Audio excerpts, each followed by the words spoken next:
മദ്യനയ കേസിൽ ദില്ലി മുഖ്യമന്ത്രി അരവിന്ദ് കെജ്രിവാളിന്റെ ജാമ്യം റദ്ദാക്കി ദില്ലി ഹൈക്കോടതി. ഇഡിയുടെ അപേക്ഷ പരിഗണിക്കാൻ കൂടുതൽ സമയം വേണമെന്നും അവധിക്കാല ബെഞ്ചിന് ഇക്കാര്യത്തിൽ തീരുമാനമെടുക്കാൻ കഴിയില്ലെന്നും ഹൈക്കോടതി ചൂണ്ടിക്കാണിച്ചു.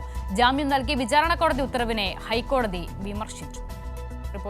അസിത, ദില്ലി മദ്യനയ കേസിൽ മുഖ്യമന്ത്രി അരവിന്ദ് കെജ്രിവാളിന് വിചാരണ കോടതി ജാമ്യം അനുവദിച്ചതിനെ എതിർത്തുകൊണ്ടാണ് ഇഡി ദില്ലി ഹൈക്കോടതിയെ സമീപിച്ചത്.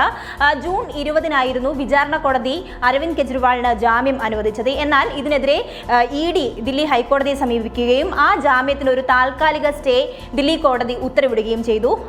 ആ ഹർജിയിൽ തന്നെയാണ് ഇന്ന് ദില്ലി ഹൈക്കോടതി കെജ്രിവാളിന്റെ ജാമ്യം റദ്ദാക്കിക്കൊണ്ട് ഉത്തരവിറക്കിയത്. ഇതിൽ കോടതി ചൂണ്ടിക്കാണിച്ചിട്ടുള്ള ഏറ്റവും പ്രധാനപ്പെട്ട കാര്യം എന്ന് പറയുന്നത്, ജാമ്യം അനുവദിച്ച വിചാരണ കോടതി ഇഡിയുടെ വാദം അല്ലെങ്കിൽ ഇഡിക്ക് വാദിക്കാനുള്ള സമയം നൽകിയില്ല എന്നും ഇനിയും സമയം നൽകേണ്ടത് ആവശ്യമാണ് എന്ന് ചൂണ്ടിക്കാണിച്ചുകൊണ്ടാണ് അരവിന്ദ് കെജ്രിവാളിന്റെ ജാമ്യം ഇപ്പോൾ റദ്ദാക്കി ഉത്തരവിറക്കിയത്.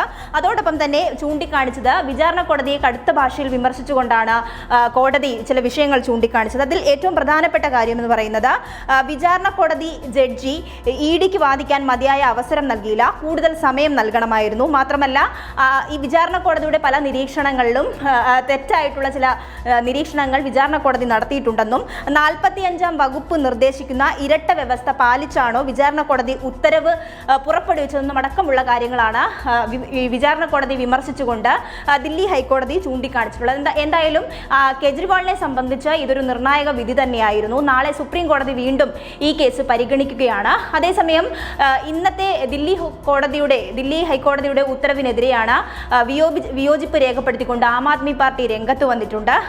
തീർച്ചയായും സുപ്രീം കോടതിയിൽ നിയമ പോരാട്ടം നടത്തുമെന്ന പ്രതികരണമാണ് ആം ആദ്മി പാർട്ടിയുടെ ഭാഗത്തു നിന്നും ഉണ്ടായിട്ടുള്ളത്. അസിത.